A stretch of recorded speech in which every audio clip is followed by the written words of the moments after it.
You probably think procrastination is the worst habit you have. You probably believe that if you could just beat procrastination, you'd finally get your life together. But what if I told you that procrastination isn't the real enemy? What if I told you that there's another habit that feels invisible, sneaky, and even productive, but it's quietly keeping you stuck every single day? And here's the hardest truth. You're probably doing it right now, without even realizing it. Chapter 1. Why procrastination isn't the real enemy. We've all been there. Sitting at a desk, staring at the screen, maybe a notebook open, maybe a task waiting. And instead of diving in, you check your phone. You open another tab. You grab a snack. You do anything but the thing you're supposed to do. And in that moment, you know exactly what's happening. You know you're procrastinating. You feel the guilt creeping in. You hear that inner voice calling you lazy, unmotivated, weak. And the shame sinks in deeper. But here's the thing. Procrastination is honest. It doesn't try to hide from you. You feel it immediately. You know when you're doing it. And because you know it, you can wrestle with it. You can push against it. You can eventually break through it. Think about the last time you procrastinated on something important. Maybe an assignment, maybe a work project, maybe even cleaning your space. What happened in the end? The deadline closed in, the pressure built, and suddenly you had no choice but to act. You pulled through at the last minute. Maybe it wasn't perfect, maybe it was stressful, but you got it done. Procrastination delays you, yes. It frustrates you, yes. But more often than not, you still move forward. And sometimes, procrastination isn't even the disaster we think it is. Sometimes it gives us space we didn't know we needed. You might delay writing something, only to return with a better idea later. You might avoid making a decision, and in that pause, life reveals a new option you hadn't considered. Procrastination, for all its flaws, sometimes forces you into stillness, and in that stillness, clarity can grow. So when we say procrastination is the enemy, maybe we're being too harsh, because procrastination isn't the deepest issue. It's just the surface symptom. It's what we see, what we feel, what we blame. But in reality, procrastination is not what keeps you permanently stuck. It's like a storm passing overhead. It's intense, it's inconvenient, but eventually, it passes. The sky's clear, and you get back to work. But underneath procrastination, hidden in the roots of your daily habits, there's something far more dangerous. Something that doesn't come and go like a storm. It settles in. It embeds itself into your identity. And unlike procrastination, which makes you feel guilty and restless, this other habit makes you feel like you're being responsible, like you're doing the right thing. And that's why it's worse. Because procrastination announces itself loudly. You know when you're trapped in it. But this other habit, it whispers. It convinces you that you're moving forward, when really, you're just running in circles. Chapter 2. The real habit that keeps you stuck. So if procrastination isn't the true villain, then what is? What is this invisible habit that quietly drains your potential every single day? It's perfectionism. Now, I know when you hear that word, it doesn't sound like the worst thing in the world. In fact, some people wear perfectionism like a badge of honor. We tell ourselves, I just have high standards. I like things done the right way. I care about details. And on the surface, that sounds admirable. Who wouldn't want to do their best work? Who wouldn't want to aim high? But the truth is, perfectionism is not about excellence. It's not about high standards. Perfectionism is about fear. Fear of failure. Fear of judgment. Fear of not being enough. And unlike procrastination, which shouts its presence loudly, perfectionism is subtle. It disguises itself as productivity. It makes you feel like you're doing something important when really, you're standing still. Think about it. How many times have you had a great idea, something you wanted to build, something you wanted to share, something you wanted to start, and instead of taking the first step, you told yourself, it's not ready yet? How many times have you opened a blank page, written a few lines, and then deleted them over and over again because they weren't good enough? How many times have you overprepared for a project, researching endlessly, organizing endlessly, planning endlessly, without ever actually doing the thing you set out to do? That's perfectionism. And the cruelest part is that it feels like progress. You feel like you're being careful, thoughtful, responsible. You feel like you're working, but deep down, you know you're stalling. Perfectionism whispers, "Wait a little longer. Don't share this yet. Don't launch this yet. Don't take that risk yet. You're not ready." It's not ready. Just wait until everything is perfect. But perfection never comes. And so, you wait. You delay. You polish. You hesitate. You convince yourself you're doing the right thing by being thorough. But the weeks slip by. The months slip by. The years slip by.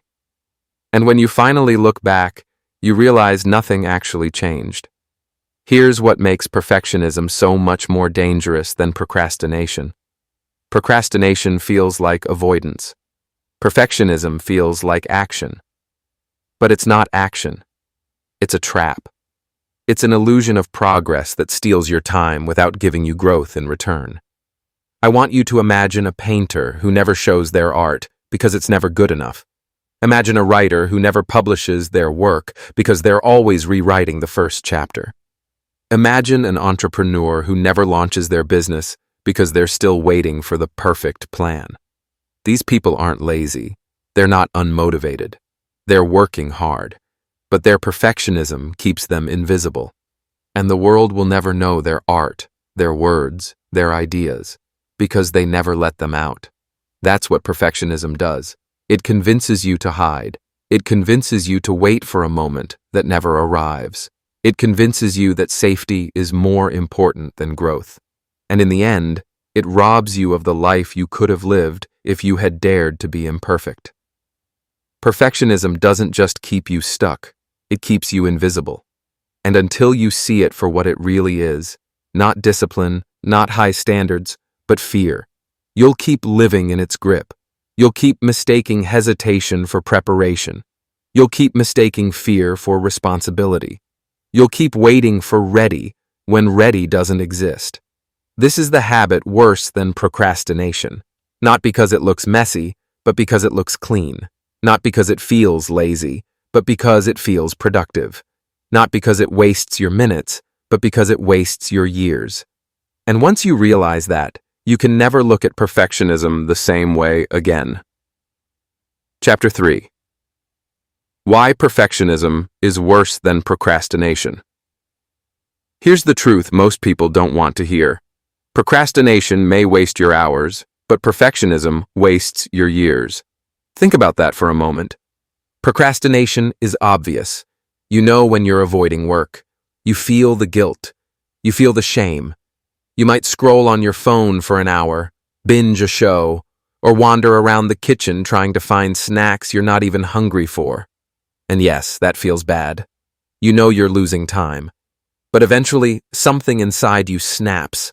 A deadline forces you to move. The guilt becomes unbearable. Or the clock runs out and you finally push yourself into action. With procrastination, there's still an end point. The fire alarm goes off and you rush into motion. But perfectionism? It's quieter. It's sneakier. It doesn't set off alarms. It doesn't feel like you're wasting time. In fact, it feels like you're doing something useful. That's what makes it so dangerous. Perfectionism makes you believe you're preparing. It convinces you that you're being smart by waiting until everything is just right. It tells you that real success takes time, and that you're doing the responsible thing by polishing, adjusting, reworking, and double-checking. And while you're waiting for the perfect moment, life is slipping by. Here's the heartbreaking part. Procrastination steals your minutes, but perfectionism steals your momentum. And without momentum, you never actually start. You never actually finish. You never actually live the dream you've been planning in your head for years. It's like sitting in a parked car with the engine running. The fuel is burning, the car is vibrating, the dashboard lights are glowing, but you're not moving. You're waiting for the perfect road conditions, the perfect traffic pattern, the perfect weather. Meanwhile, other people, who don't have perfect cars, who don't even know where the road leads, are already driving, already moving forward, already learning along the way. And here's the irony. The ones who dare to move imperfectly are the ones who actually get better. They're the ones who learn by doing. They're the ones who grow faster, not because they were ready, but because they chose to act when they weren't. Perfectionism keeps you in a cycle of almost, almost ready, almost done, almost there, almost brave enough. And if you let it, that almost can become your whole life. You'll always be almost living the life you want, almost becoming the person you dream of being, almost reaching your potential.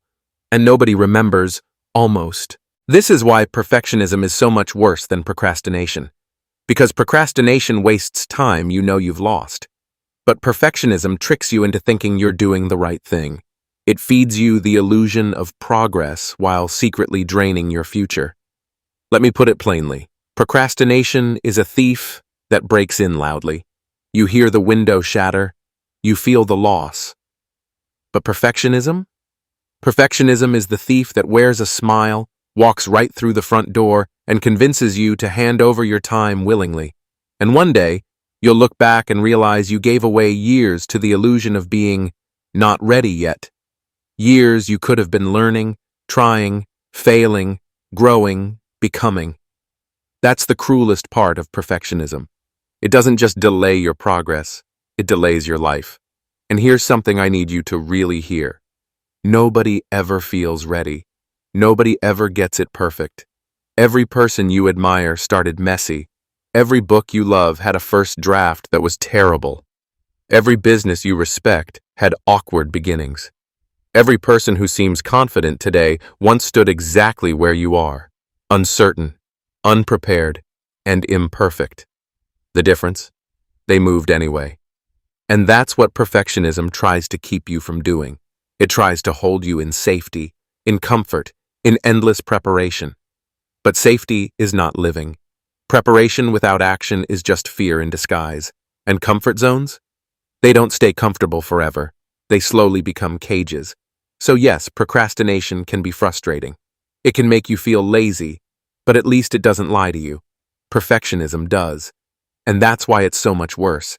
Because you can't fight an enemy you don't even know is there. Chapter 4. How perfectionism shows up in daily life. The hardest part about perfectionism isn't just that it steals your time or delays your progress. The hardest part is that it hides in plain sight. It doesn't always look like fear. It doesn't always look like hesitation. Most of the time, it shows up in ways so ordinary, so familiar, that you don't even realize you've been caught in its grip. Think about the mornings when you've told yourself you'll start something important, but before you do, you just want to set the mood. So you clean your desk, you light a candle, you make a fresh cup of coffee, you organize your notes, and all of that feels productive. It feels like you're preparing yourself to succeed. But sometimes, if you're honest, it's just another way of delaying, another way of saying, I'll start when everything is perfect. Or maybe it shows up in your to-do list. You write it out neatly, you color-code it, you rewrite it when it looks messy. You tell yourself, this helps me stay organized. But the truth is, you spend more time arranging your list than actually doing the tasks on it. That's perfectionism, too. It convinces you that preparation is the same thing as progress. And what about communication? Have you ever spent 30 minutes writing a simple email, rewriting the sentences, adjusting the tone, second-guessing the wording until it feels just right? By the time you finally send it, or sometimes don't send it at all, you've lost precious time and energy on something that was never supposed to be perfect in the first place. Perfectionism even sneaks into the little things. You might avoid starting a workout because you don't have the right clothes, or the right equipment, or the perfect routine. You might put off cooking a meal because you're missing one ingredient, so instead of making do with what you have, you just order out. You might hold back from posting that picture or sharing that idea because you're afraid it's not polished enough, not impressive enough, not ready enough for the world to see. And here's the thing. These tiny choices seem harmless in the moment. Rearranging your desk, editing an email, waiting for better conditions. It doesn't feel like failure. It doesn't feel like you're stuck. But these little habits pile up. Day after day, week after week, year after year. And before you know it, you've built an entire life around waiting for the perfect time, the perfect version of yourself, the perfect opportunity. Let's be honest.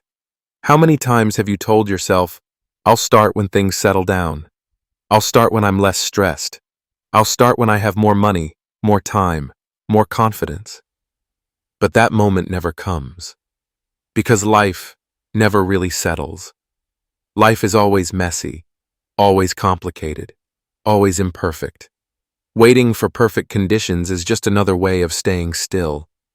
Here's the subtle cruelty of it. Perfectionism doesn't feel like quitting. It feels like postponing.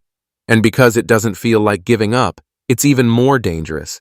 You keep believing that you'll get to it eventually, when in reality, eventually keeps moving further and further away. And maybe the scariest part? Perfectionism convinces you that this is normal, that everyone waits this long, that everyone spends years preparing. But deep down, you know the truth. You've seen people with less experience, less preparation, less readiness, than you go out there and actually do it. And that burns, because you know you could have too. Chapter 5. Breaking Free from Perfectionism. So how do you break free? How do you escape from this invisible cage that's been keeping you locked in place for years? Because once you realize how perfectionism has been running your life, you can't ignore it anymore. You start to see it everywhere, in your choices, in your habits, in the moments you let slip by. And the truth can feel heavy, almost overwhelming, like you've wasted too much time already.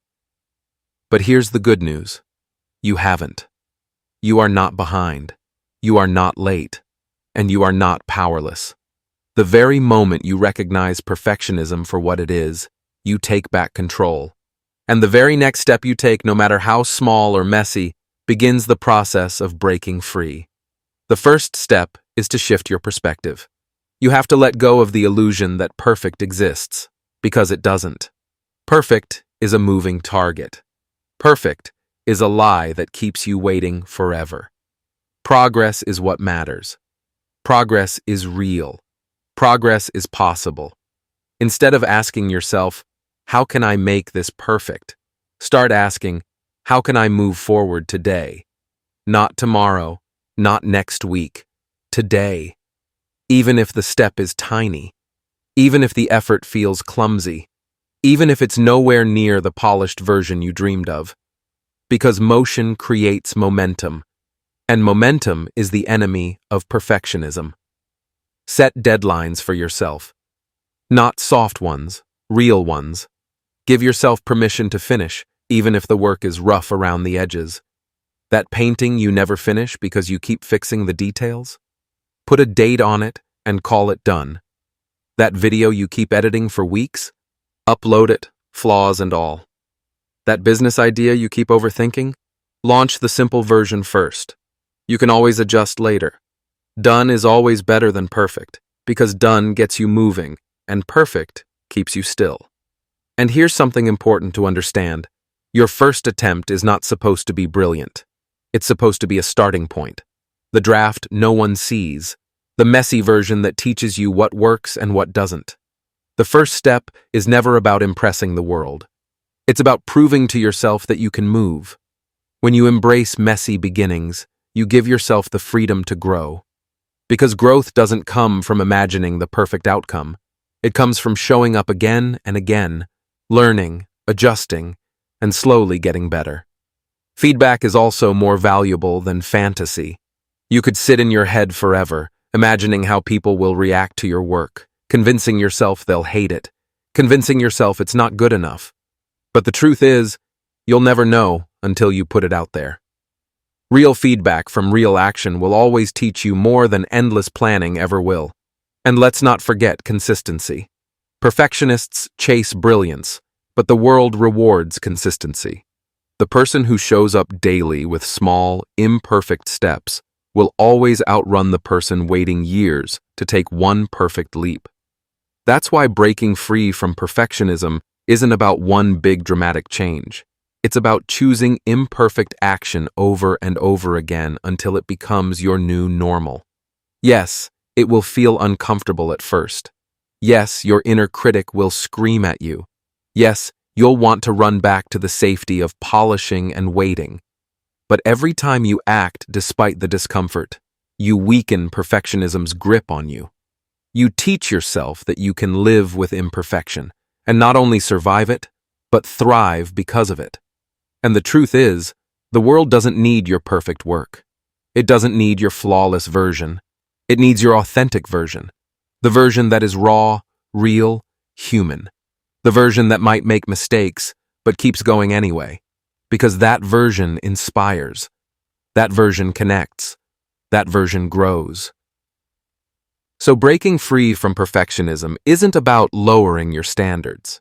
It's about raising your courage. It's about choosing action over waiting. It's about trading the illusion of perfection for the reality of progress.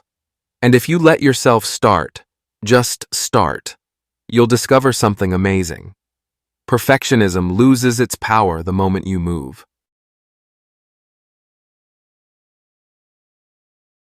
If this video spoke to you, make sure to like, subscribe, and share it with someone who might need the reminder today.